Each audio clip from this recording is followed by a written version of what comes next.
일론 머스크의 우주 인터넷 스타링크가 한국 서비스를 공식적으로 시작했습니다. 그런데 가격표를 보고 다들 눈을 의심하셨을 거예요.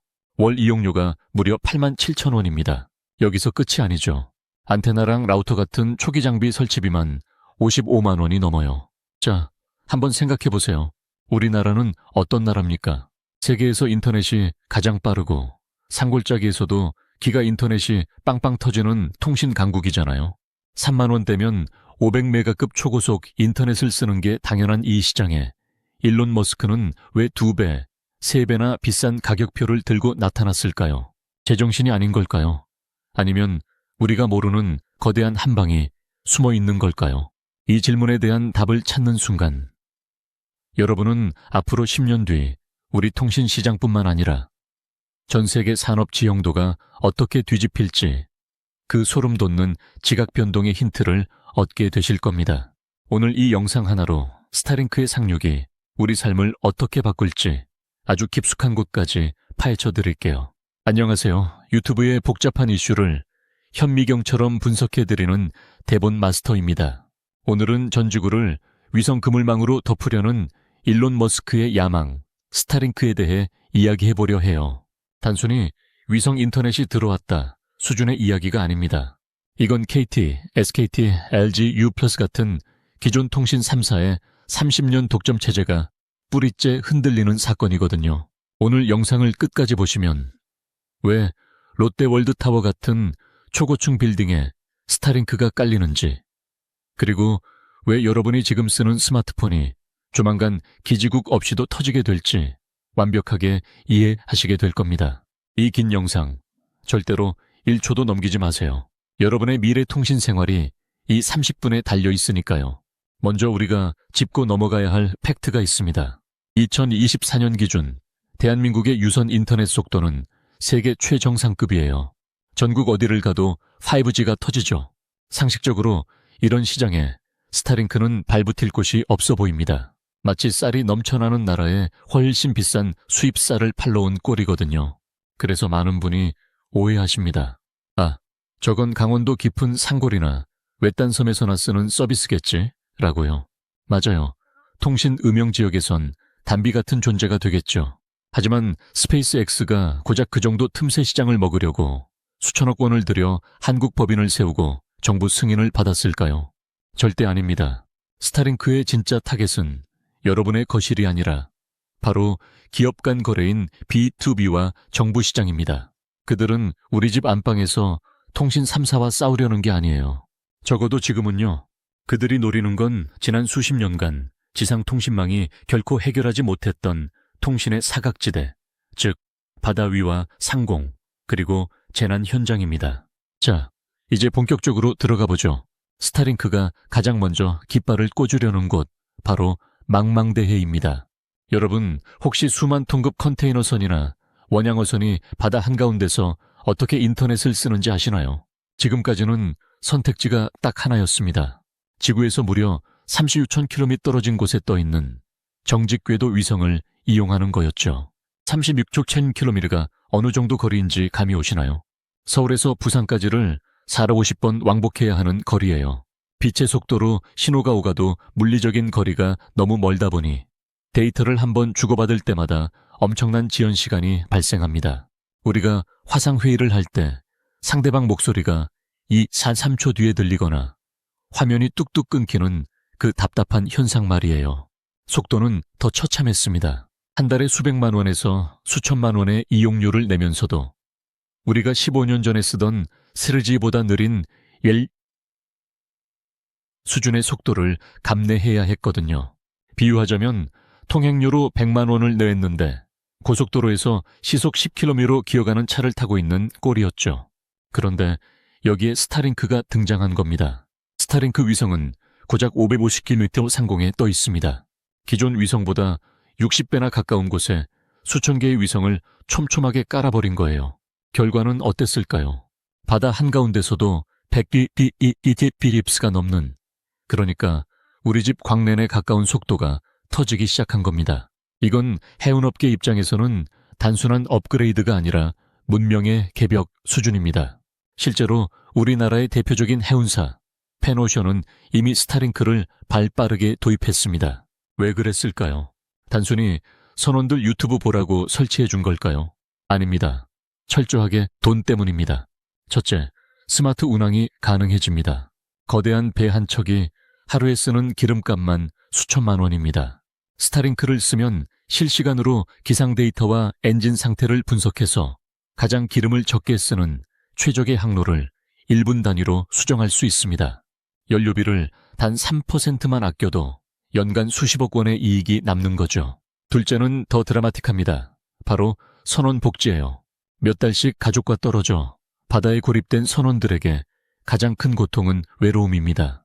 예전에는 카톡 메시지 하나 보내는 것도 눈치 보였지만 이제는 퇴근하고 침대에 누워 가족과 영상통화를 하고 넷플릭스를 봅니다.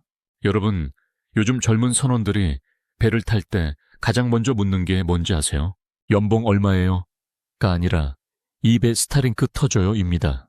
인력난에 시달리는 하운사들에게 스타링크는 핵심 인재를 지키기 위한 필수 보험이 된 셈이죠. 다음 타겟은 하늘입니다. 해외여행 갈 때 기내 와이파이 써보신 분들, 솔직히 돈 아깝다는 생각 안 드셨나요? 2에 3만 원씩 내고 결제했는데 텍스트 메시지 하나 보내는데 한 세월 걸리고 사진 한 장 안 올라가서 뒷목 잡으셨던 기억 다들 있으실 거예요. 비행기는 시속 900km로 날아갑니다. 이 엄청난 속도로 이동하는 기체에 안정적으로 신호를 쏴주는 게 기술적으로 정말 어렵거든요. 하지만 스타링크는 이 문제도 정면 돌파했습니다. 이미 하와이안 항공이나 카타르 항공 같은 글로벌 항공사들이 스타링크와 손을 잡았습니다. 비행기 한 대당 최대 350킬로미터의 속도를 뽑아내는데 이 정도면 승객 300명이 동시에 유튜브를 봐도 끊기지 않는 수준입니다. 이제 조만간 항공사 광고 문구가 이렇게 바뀔 겁니다. 우리 항공사는 스타링크가 기본 제공됩니다. 이 차이가 고객의 선택을 가르는 결정적인 기준이 될 거예요. 땅 위에서의 경쟁이 하늘과 바다로 확장되는 순간입니다. 여기서 아주 흥미로운 질문이 하나 생깁니다. 아니, 상간오지나 바다에서 쓰는 건 이해하겠는데 왜 대한민국에서 가장 통신이 잘 터지는 서울 잠실, 그것도 롯데월드타워에 스타링크 안테나가 들어갔을까요? 이게 바로 스타링크가 가진 생존성이라는 무기 때문입니다. 사람들이 흔히 하는 착각 중 하나가 우리나라는 통신망이 완벽해 라는 믿음입니다. 하지만 정말 만약에 화재나 지진 혹은 테러 같은 최악의 상황이 발생해서 건물 지하의 통신실이 파괴된다면 어떻게 될까요? ABC 3층짜리 빌딩 전체가 외부와 단절되는 디지털 블랙아웃에 빠집니다. 하지만 스타링크는 지상의 선로가 다 끊겨도 상관없습니다. 하늘만 뚫려 있으면 되거든요. 즉, 롯데월드타워에게 스타링크는 인터넷 서비스가 아니라 최후의 비상 연락망, 즉 생명줄인 겁니다. 이처럼 기업들은 효율뿐만 아니라 재난 대비 차원에서 스타링크를 원하고 있습니다. 자, 이제 이야기는 단순히 편리한 인터넷을 넘어 국가안보라는 무거운 주제로 넘어갑니다. 여러분, 2022년 우크라이나 전쟁이 터졌을 때를 기억하시나요? 전쟁이 시작되자마자 러시아가 가장 먼저 한 일이 뭘까요? 바로 우크라이나의 통신 기지국과 광 케이블망을 정밀 타격해서 파괴한 거였습니다. 통신이 끊긴 군대는 눈과 귀를 잃은 것과 같습니다. 지휘소에서 명령을 내릴 수도 없고 전방의 상황을 파악할 수도 없죠. 그때 우크라이나 정부가 절박하게 도움을 요청한 사람이 바로 일론 머스크였습니다. 머스크는 즉각 스타링크 단말기 수만 대를 지원했죠. 결과는 충격적이었습니다. 지상의 모든 통신망이 불탄 잿더미 위에서도 우크라이나군은 스타링크를 통해 드론을 조종하고 실시간으로 러시아군의 위치를 공유하며 정밀 폭격을 가했습니다. 스타링크라는 디지털 방패가 우크라이나의 운명을 바꾼 게임 체인저가 된 겁니다. 하지만 여기서 우리는 아주 소름 돋는 이면을 마주하게 됩니다. 전 지구적인 통신 인프라를 한 명의 개인이 완벽하게 통제해도 되는가? 라는 질문입니다. 실제로 있었던 일입니다. 전쟁 도중 우크라이나군이 크림반도의 러시아 함대를 공격하기 위해 드론을 보냈을 때였습니다. 그런데 결정적인 순간에 그 지역의 스타링크 접속이 뚝 끊겨버렸어요. 알고 보니 머스크가 이 공격이 핵전쟁으로 번질 수 있다며 독단적으로 접속을 차단한 거였습니다. 이게 무엇을 의미할까요? 특정 국가의 군사작전, 심지어 국가의 존망이 걸린 결정이 선출된 권력이 아닌 테슬라 CEO 한 명의 가치관이나 기분에 따라 결정될 수 있다는 겁니다. 이건 정말 무서운 일이에요.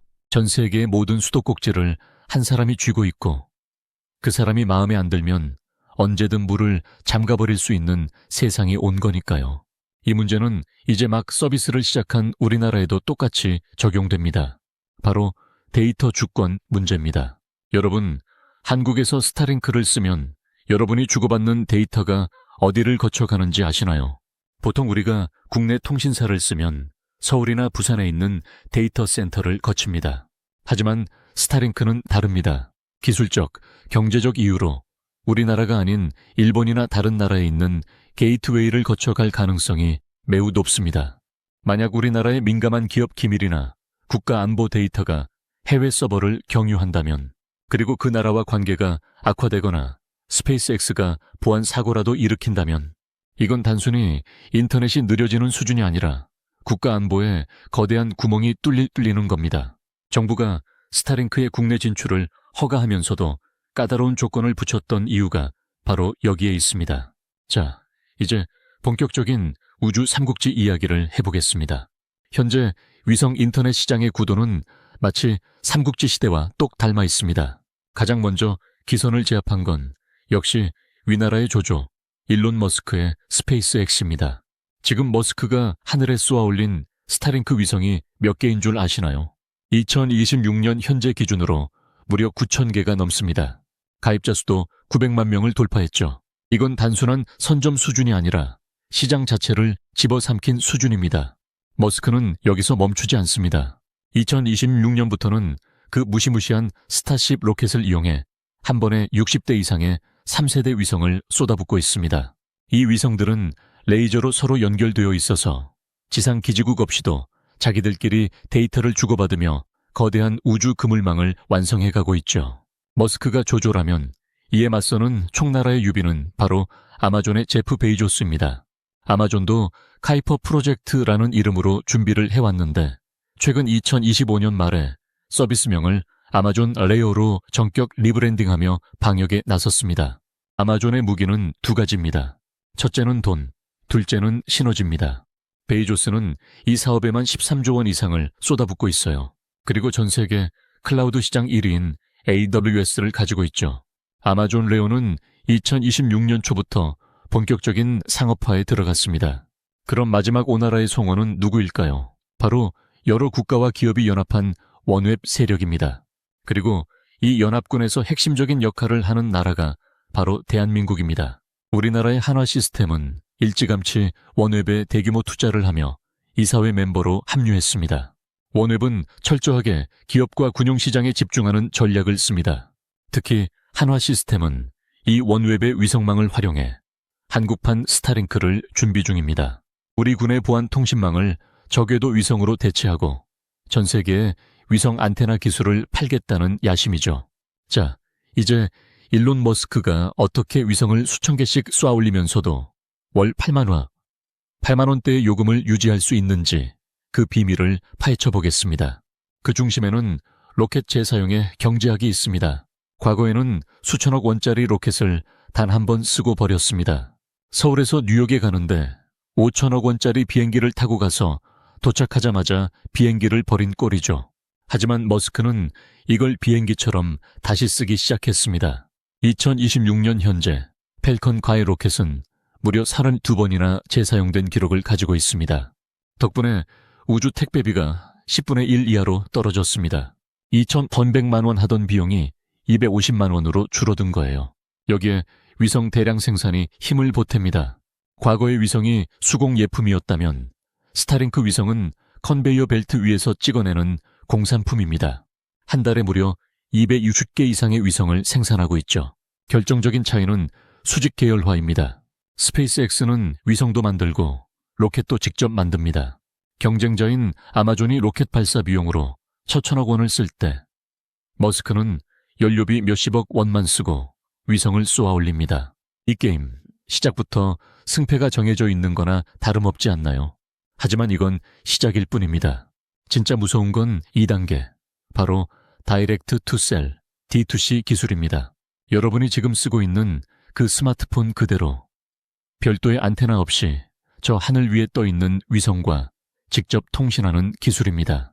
이미 일본의 KDDI와 미국의 T모바일은 2025년부터 이 서비스를 시작했습니다. 이제 산속이든 바다, 한가운데든 서비스 불가능 지역이라는 표시는 사라지게 될 겁니다. 이건 2030년 상용화될 6G 시대의 심장입니다. 6G의 핵심은 지상망과 위성망의 완전한 통합입니다. 2030년에는 우리가 지상 기지국을 쓰는지 위성을 쓰는지 의식조차 못할 정도로 매끄럽게 연결될 겁니다. 이게 왜 중요하냐? 바로 자율주행차와 드론 택시 때문입니다. 1초라도 통신이 끊기면 안 되는 이 미래 기기들을 위해 하늘의 위성 네트워크가 궁극의 플랫폼 역할을 하게 될 것입니다. 물론 장밋빛 미래만 있는 건 아닙니다. 우주 쓰레기 문제가 정말 심각하거든요. 2026년 현재 추적 가능한 10cm 이상의 쓰레기만 5만 개가 넘습니다. 시속 28km로 날아다니는 1cm 파편 하나가 인공위성에 부딪히면 수류탄 한 발의 파괴력을 냅니다. 실제로 불과 몇 주 전에도 스타링크 위성이 궤도상에서 폭발하며 수십 개의 파편을 쏟아낸 사고가 있었습니다. 여기서 인류 최악의 시나리오, 캐슬러 증후군이 등장합니다. 위성끼리 부딪혀 파편이 생기고 그 파편이 또 다른 위성을 때리는 연쇄 폭발이 일어나는 거죠. 이 연쇄 반응이 임계점을 넘어서면 지구 저궤도는 거대한 지뢰밭이 되고 인류는 더 이상 우주로 나갈 수 없게 됩니다. 머스크는 이를 막기 위해 위성 고도를 낮추는 등 방역에 나섰지만 국가 간의 갈등은 여전히 뜨거운 상황입니다. 자, 이제 마지막 질문입니다. 우리 통신 3사는 어떻게 될까요? 2026년 당장 망하지는 않겠지만 통신 시장의 주인 자리는 내려놓아야 할지도 모릅니다. 지금까지 통신사는 땅 위의 지배자였지만 위성통신은 땅의 법칙을 무시하니까요. 앞으로 통신 3사는 안방 수혜는 성공하겠지만 돈이 되는 B2B 시장의 수익은 상당 부분 잠식당할 겁니다. 가장 무서운 시나리오는 빅테크 기업의 하청업체로 전락하는 것입니다. 스마트폰 제조사가 위성 요금제를 직접 구독 모델로 팔기 시작하면 통신사는 고객 관계를 잃고 망만 관리하는 관리자로 밀려날 수 있습니다. 결국 누가 더 우주와 지상을 잘 엮어내는가라는 오케스트레이터 경쟁이 될 것입니다. 스타링크의 87,000원 요금제. 이건 단순한 이용료가 아닙니다. 하늘의 길을 여는 입장권입니다. 누군가에게는 비싸겠지만 누군가에게는 생존 도구죠. 우리는 지금 땅에 묶여있던 인류가 하늘로 확장되는 거대한 역사의 변곡점에 서 있습니다. 오늘 영상이 흥미로우셨다면 구독과 좋아요 부탁드립니다. 여러분의 클릭 한 번이 더 깊이 있는 분석을 만드는 큰 힘이 됩니다. 다음 영상에서는 아마존이 준비 중인 방역카드의 실체를 더 자세히 파헤쳐 보겠습니다. 하늘을 보는 자가 미래를 가집니다. 지금까지 대본 마스터였습니다. 감사합니다.